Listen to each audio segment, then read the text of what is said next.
بسم الله الرحمن الرحيم ولقد أرسلنا نوحا إلى قومه فلبث فيهم 1000 سنة إلا 50 عاما فأخذهم الطوفان وهم ظالمون فأنجيناه وأصحاب السفينة وجعلناها آية للعالمين.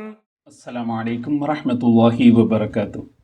ഖുർആൻ പദം 1345 ദിവസത്തിലേക്ക് എല്ലാവരെയും ഹാർദമായി സ്വാഗതം ചെയ്യുന്നു. വിശുദ്ധ ഖുർആനിലെ 29-ാമത്തെ അധ്യായമായ സൂറത്തുൽ അൻകബൂത്തിലെ 14-15 ആയത്തുകളാണ് ഇന്ന് പഠന വിധേയമാക്കുന്നത്. ക്ലാസ് ആരംഭിക്കുന്നതിനായി ആദരണീയനായ ഡോക്ടർ എ.ഐ. വിലായത്തുള്ള സാഹിബിനെ ക്ഷണിക്കുന്നു. അസ്സലാമു അലൈക്കും വറഹ്മത്തുള്ളാഹി വബറകാതുഹു. അഊസു ബില്ലാഹി മിനശ് ശൈത്വാനിർ റജീം. ബിസ്മില്ലാഹിർ റഹ്മാനിർ റഹീം. വലഖദ് അർസൽനാ നൂഹൻ ഇലാ ഖൗമിഹി ഫലബിസ ഫീഹിം 1000 സനത്തിൻ ഇല്ലാ 50 ആമ فأخذهم الطوفان وهم ظالمون فأنجيناه وأصحاب السفينة وجعلناها آية للعالمين. صدق الله العلي العظيم. സൂറത്തുൽ അൻകബൂത്തിലെ 14-15 ആയത്തുകളാണ് നിങ്ങളെ കേൾപ്പിച്ചിട്ടുള്ളത്. മഹാനായ പ്രവാചകൻ നൂഹ് അലൈഹിസ്സലാമിന്റെ ജീവിതം, അദ്ദേഹത്തിന്റെ ദൗത്യം, സന്ദേശം ഇതൊക്കെ ആറ്റിക്കുറുക്കി 2 ആയത്തുകളിലായിട്ട് വിവരിക്കുകയാണ് അള്ളാഹു. സൂറത്തുൽ അൻകബൂത്തില് നമ്മൾ എത്തി നിൽക്കുന്ന ഈ ഭാഗത്ത്, അൻകബൂത്തിന്റെ ആദ്യ ഭാഗം തുടക്കം മുതൽ നമ്മളിപ്പോ എത്തി നിൽക്കുന്ന ഭാഗം വരെയുള്ള ആയത്തുകൾ മക്കയിലെ നബി സല്ലല്ലാഹു അലൈഹി വസല്ലമയെ തിരസ്കരിച്ചുകൊണ്ടിരിക്കുന്ന ആളുകളുടെ നിലപാടിനെ പരാമർശിച്ചുകൊണ്ടും അതിനോടുള്ള പ്രതികരണം അറിയിച്ചുകൊണ്ടുമൊക്കെയുള്ള കാര്യങ്ങളാണ് വിവരിക്കപ്പെട്ടിരുന്നത്. അതിനെ തുടർന്നാണ് ഒരു ചരിത്ര സംഭവം, അല്ലെങ്കിൽ ചരിത്രത്തിലെ വളരെ ശ്രദ്ധേയമായ ഒരു അടര് അള്ളാഹുവിടെ വിവരിക്കുന്നത്. ഈ 2 ആയത്തുകൾക്ക് ശേഷം വിവരിക്കപ്പെടുന്നത് വേറെ ചരിത്ര വിശദാംശങ്ങളൊക്കെയാണ്, നൂഹ് അലൈഹിസ്സലാമുമായി ബന്ധപ്പെട്ട് കൊണ്ടുള്ളതല്ല. അപ്പൊ ഈ 2 ആയത്തുകളിലായിട്ട് ഖുർആന്റെ വിവരണ ശൈലിയുടെ വളരെ ശ്രദ്ധേയമായൊരു പ്രത്യേകതയാണിത്. വളരെ സംക്ഷിപ്തമായി, വളരെ പരിമിതമായ വാക്കുകളിൽ ഒരു വളരെയേറെ ചരിത്രത്തിൽ വിശദാംശങ്ങൾ അടങ്ങിയ ഒരുപാട് വശങ്ങൾ പലയിടങ്ങളിലും പരാമർശിക്കപ്പെട്ട ഒരു കഥ ആറ്റിക്കുറുക്കി വളരെ സംക്ഷിപ്തമായിട്ട് പറയാനുള്ള ഒരു കഴിവ്, അങ്ങനെ ഒരു പ്രത്യേകത വിശുദ്ധ ഖുർആനിൽ നമുക്ക് കാണാൻ സാധിക്കും.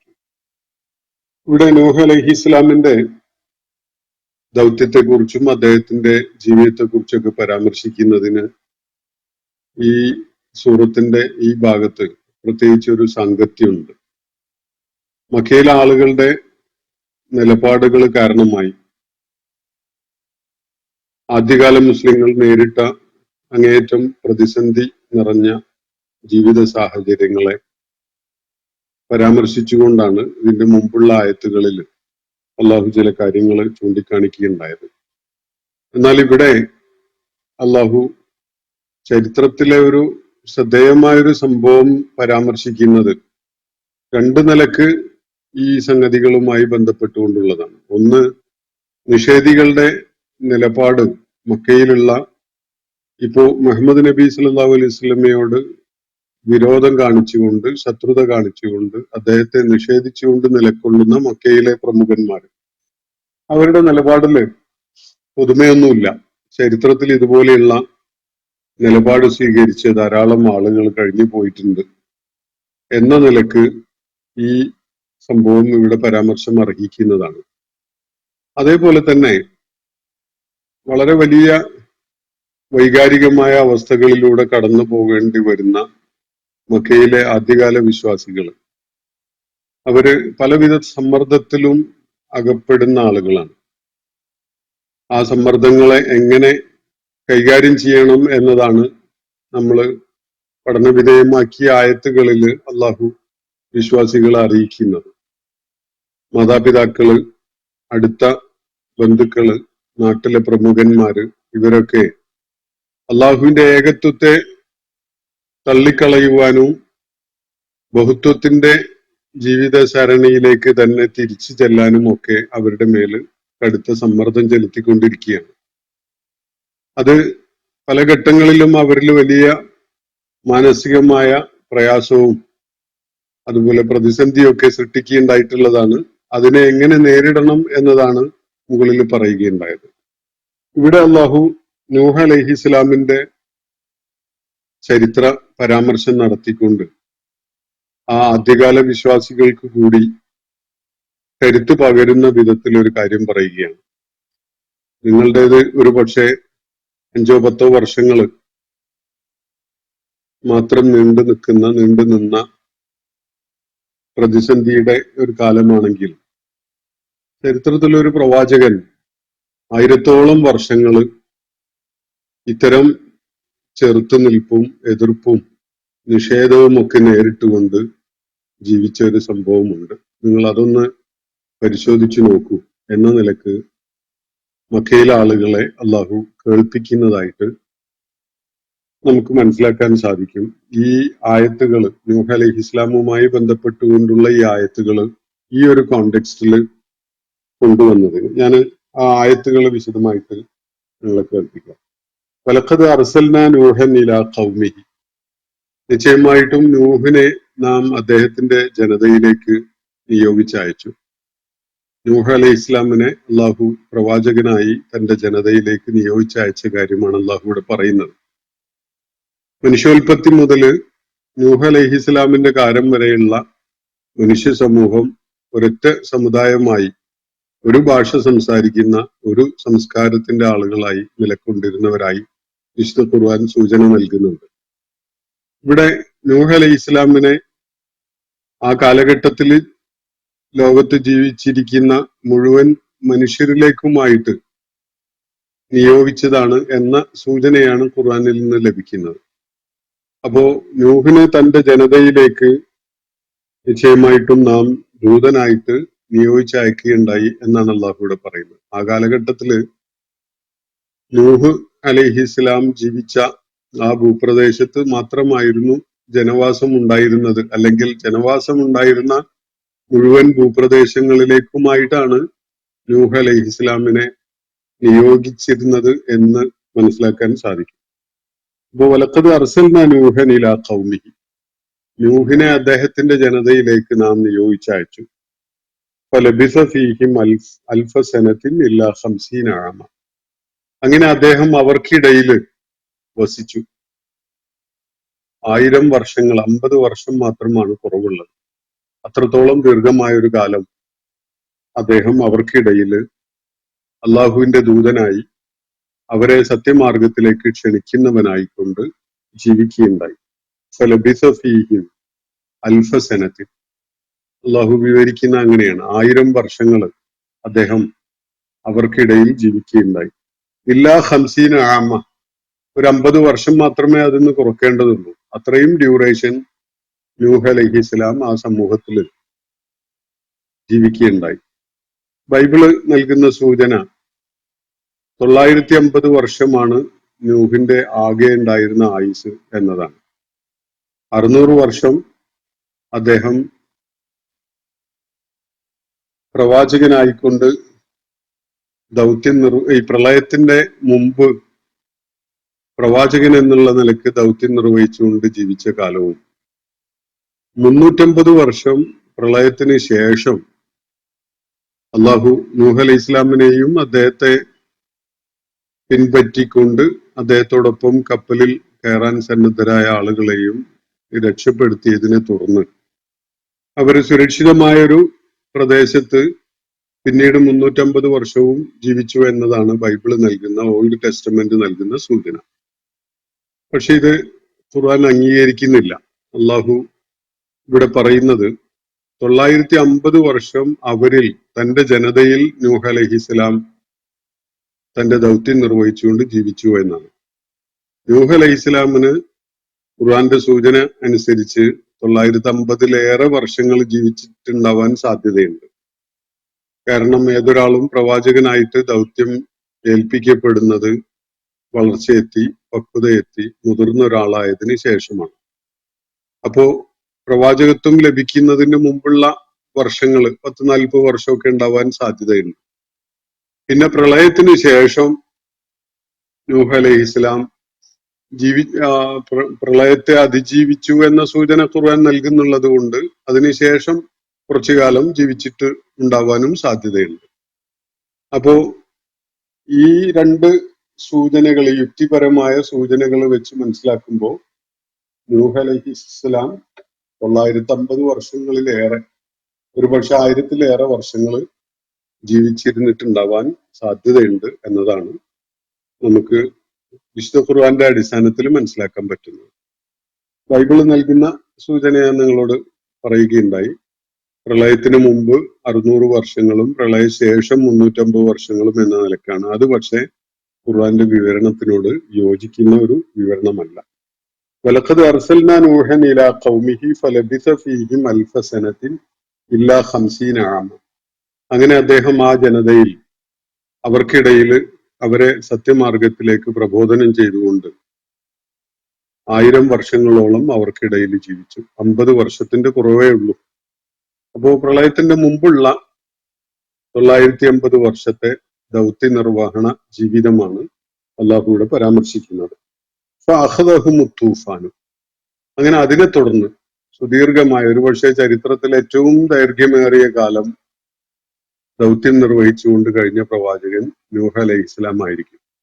മറ്റു പ്രവാചകന്മാരുമായി ബന്ധപ്പെട്ടുകൊണ്ട് ഈ കാലനിർണയം ഖുർആൻ സൂചിപ്പിക്കാത്തത് കൊണ്ട് നമുക്ക് തീർത്ത് പറയാൻ കഴിയുന്ന ഒരു കാര്യമല്ല. പക്ഷെ ഖുർആന്റെ ഈ വിവരണം, അദ്ദേഹം 1000 വർഷങ്ങളോളം അവരുടെ ഇടയിൽ ജീവിച്ചു എന്ന വിവരണം മറ്റ് പ്രവാചകന്മാരെ കുറിച്ച് പറയുന്നതിൽ നിന്ന് വ്യത്യസ്തമായി വളരെ കൂടിയ ഒരു കാലയളവ് സൂചിപ്പിക്കുന്ന ഒരു ശൈലിയിലാണ്. അതുകൊണ്ട് തന്നെ ഏറ്റവുമേറെ കാലം ദൗത്യം നിർവഹിച്ചുകൊണ്ട് തന്റെ ജനതയുടെ കൂടെ അവരോട് ആശയസംവാദം നടത്തിക്കൊണ്ട് കഴിഞ്ഞ പ്രവാചകൻ നൂഹ് അലൈഹിസ്സലാം തന്നെയാണ് എന്ന് അനുമാനിക്കുന്നതിൽ തെറ്റൊന്നുമില്ല.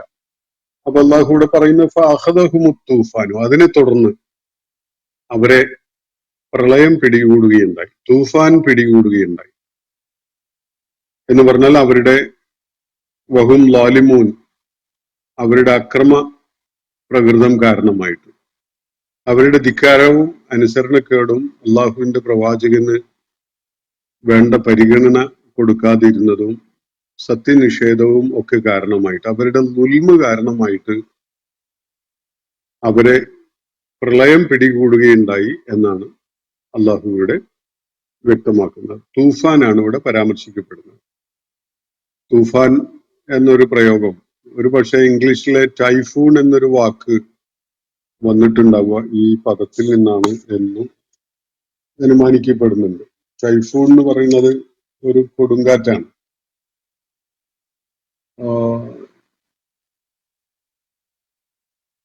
ഈ ലോകത്തെ ചില പ്രത്യേക മേഖലകളിൽ, ഇന്ത്യൻ ഓഷ്യൻ അതുപോലെ വെസ്റ്റേൺ പസഫിക് മേഖലയിലൊക്കെ അനുഭവപ്പെടുന്ന ഒരു ശക്തമായ കൊടുങ്കാറ്റ് ആണ് ടൈഫൂൺ ആയിട്ട് പരാമർശിക്കപ്പെടുന്നത്.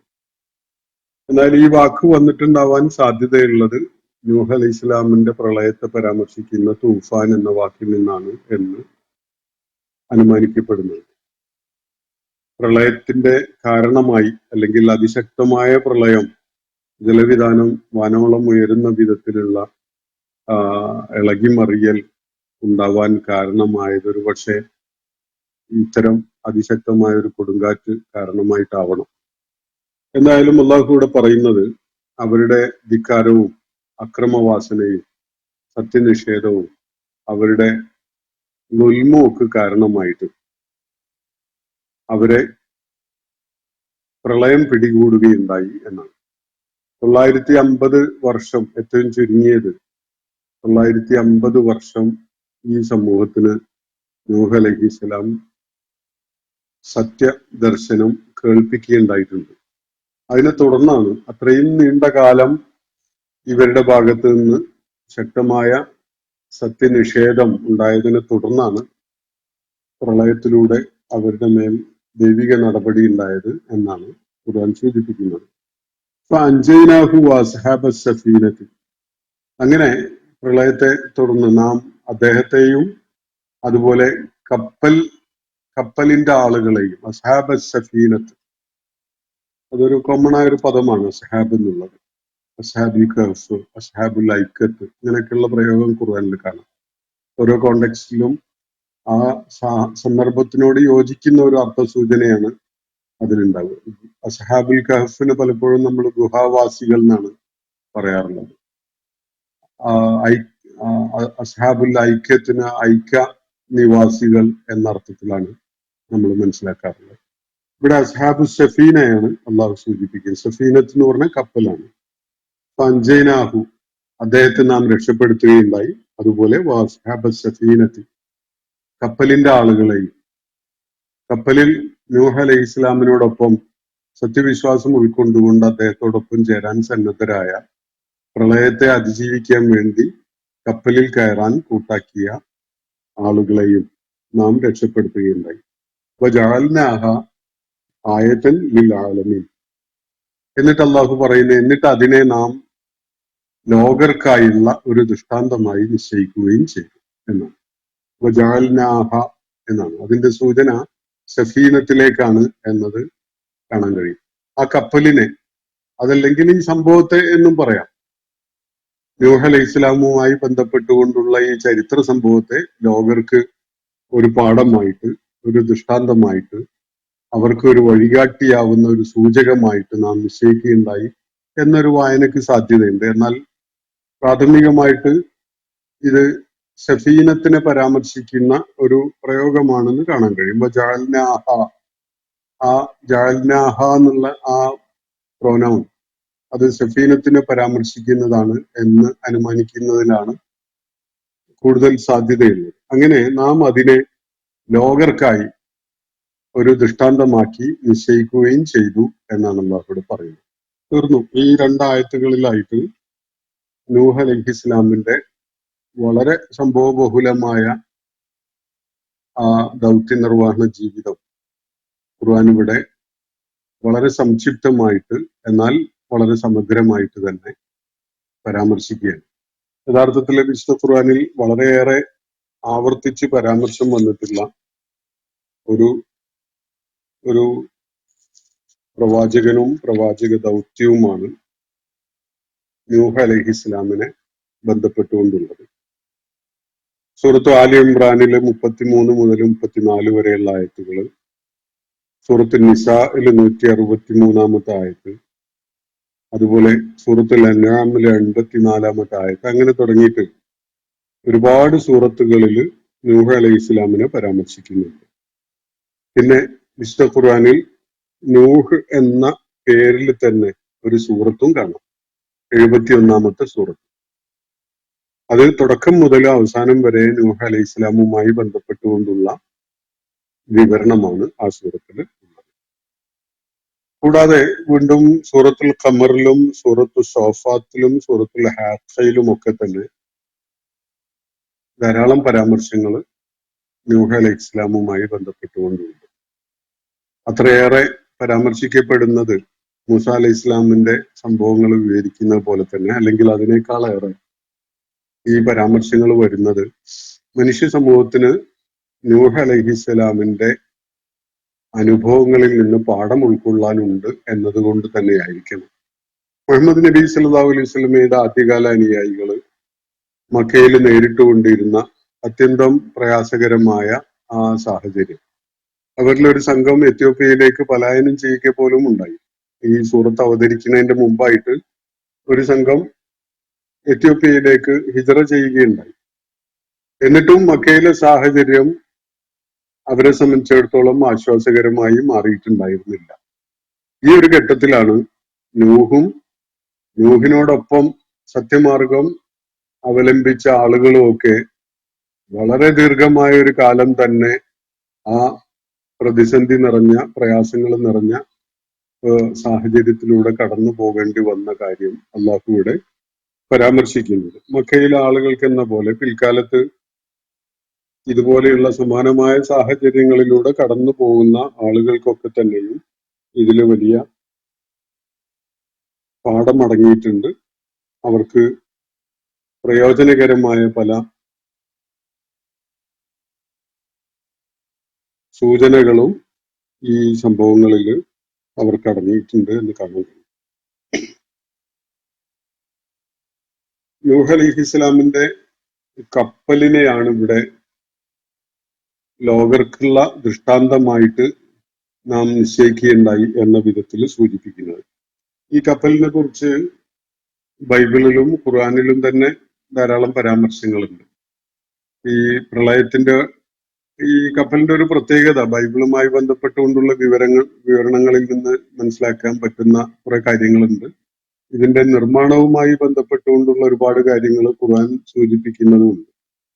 ഇത് യാത്രക്ക് വേണ്ടി കടലിലൂടെ, ജലത്തിലൂടെ സഞ്ചരിക്കുന്ന ആവശ്യത്തിന് വേണ്ടി നിർമ്മിക്കപ്പെട്ട കപ്പലായിരുന്നില്ല. പ്രളയത്തെ അതിജീവിക്കാൻ വേണ്ടി ജലോപരിതലത്തിൽ പൊങ്ങിക്കിടക്കുകയും ഓളത്തിനോടൊപ്പം അങ്ങനെ തെന്നി നീങ്ങുകയൊക്കെ ചെയ്യാൻ പറ്റുന്ന വിധത്തിലുള്ള ഒരു കപ്പലായിരുന്നു എന്നാണ് മനസ്സിലാക്കാൻ പറ്റുന്നത്. യാത്രക്ക് വേണ്ടിയുള്ള കപ്പലുകൾ നിർമ്മിക്കപ്പെടുന്നത് ഒരു പക്ഷെ ഈ ആദ്യത്തെ കപ്പൽ നിർമ്മിക്കപ്പെട്ട് കാലങ്ങൾക്ക് ശേഷമായിരിക്കണം. അപ്പോഴേക്ക് അതിന്റെ രൂപമൊക്കെ മാറുന്നുണ്ട്. രണ്ടു ഭാഗവും കൂർപ്പുള്ള, വെള്ളത്തിന് കീറി മുറിച്ച് പോകാൻ കഴിയുന്ന ഒരു ഷേപ്പുള്ള കപ്പലായിരിക്കും. കപ്പലും അതുപോലെ തോണിയും വഞ്ചിയും ഒക്കെയാണ് പിൽക്കാലത്ത് നിർമ്മിക്കപ്പെടുന്നത്. അതിന്റെ ഷേപ്പിന് തന്നെ ഒരു പ്രത്യേകത ഉണ്ട്. ബൈബിളിന്റെ സൂചനയിൽ മനസ്സിലാക്കാൻ പറ്റുന്നത് ഈ കപ്പല് വൃത്താകൃതിയിലുള്ളതായിരുന്നു എന്നാണ്. എന്തായാലും ഖുർആൻ പരാമർശിക്കുന്നത് പ്രളയത്തിന്റെ ഒടുക്കം ഇവര് ഈ കപ്പല് ജൂതി പർവ്വതത്തില് പോയി നങ്കൂരമിട്ടു, അല്ലെങ്കിൽ അവിടെ നിന്നു എന്നാണ് പറയുന്നത്. പ്രളയ ജലം താഴ്ന്നു പോയതിനെ തുടർന്ന് ഈ കപ്പലിലുണ്ടായിരുന്ന ആളുകള് ജൂതി പർവ്വതത്തിന്റെ മുകളിൽ നിന്ന്, അല്ലെങ്കിൽ ആ കപ്പലിൽ നിന്ന് ഇറങ്ങി താഴോട്ട് വന്നു. ആ കപ്പല് ആ പർവ്വതത്തിന്റെ മുകളിലായിട്ട് തന്നെ നിലകൊള്ളുകയും ചെയ്തു. പിൽക്കാലത്ത് മഞ്ഞ് മൂടി ഐസിൽ പൊതിഞ്ഞ് മനുഷ്യന് കാണാനോ അല്ലെങ്കിൽ വെട്ടിപ്പൊളിച്ച് അതിന്റെ പൂർണ്ണ രൂപം കണ്ടെത്താനോ ഒന്നും കഴിയുന്ന വിധത്തിലല്ലാതെ നൂറ്റാണ്ടുകളായിട്ട് അല്ലെങ്കിൽ സഹസ്രാബ്ദങ്ങളായിട്ട് തന്നെ ഐസ് മൂടിക്കിടക്കുന്ന ഒരു പ്രദേശത്ത് ഐസിൽ മൂടിക്കിടക്കുന്ന ഒരവസ്ഥയിലാണ് ഈ കപ്പലുള്ളത് എന്നാണ് അനുമാനിക്കപ്പെടുന്നത്. ഈ ജൂതി പർവ്വതം എന്നത് ഖുർആന്റെ പരാമർശമാണ്. ബൈബിള് നടത്തുന്ന പരാമർശം അറാറ പർവ്വതത്തിലാണ് ഈ കപ്പൽ വന്ന് നിന്നത് എന്നാണ്. പ്രളയത്തെ അതിജീവിച്ച് നൂഹ് അലൈഹി ഇസ്ലാമും അദ്ദേഹത്തിനോടൊപ്പം കപ്പലിൽ കയറാൻ സന്നദ്ധരായ ആളുകളും പിന്നെ അള്ളാഹുവിന്റെ നിർദ്ദേശപ്രകാരം നൂഹ് അലൈഹി ഇസ്ലാം ശേഖരിച്ചിരുന്ന ജീവജാലങ്ങളുടെ ഒക്കെ ഒരു പേരും ഇതൊക്കെ ഈ കപ്പലിലുണ്ടായിരുന്നു. വളരെ വലിയ ഒരു കപ്പലായിരുന്നിരിക്കണം അത് തന്നെ എന്നാണ് നമുക്ക് അനുമാനിക്കാൻ സാധിക്കുക. ഇത് പർവ്വതത്തിന്റെ മുകളില്, അരാറ പർവ്വതത്തിന്റെ മുകളില് എത്തി നിന്നു എന്നതാണ് ബൈബിള് നൽകുന്ന സൂചന. അപ്പോൾ ഖുർആനും ബൈബിളും ഈ വിഷയത്തില് വ്യത്യസ്തമായ പരാമർശമാണ് നടത്തുന്നത് എന്നത് ഒരു വൈരുദ്ധ്യമാണോ എന്നത് പഠന വിധേയമാക്കേണ്ട ഒരു വിഷയമാണ്. യഥാർത്ഥത്തില് ഇത് രണ്ടും ഒന്നാവാൻ വലിയ സാധ്യതയുണ്ട്. ഈ അരാറ പർവ്വതം എന്ന് പറയുന്നത് അതൊരു മൗണ്ടൻ റേഞ്ചാണ്. കിഴക്കൻ തുർക്കിയും അർമീനിയ പോലെയുള്ള നാടുകളും ഒക്കെ അതിലൊക്കെ ഉൾക്കൊള്ളുന്നതായിട്ടുള്ള വളരെ വലിയ ഒരു പർവ്വത നിരയാണ് അരാറ എന്ന് പറയുന്നത്.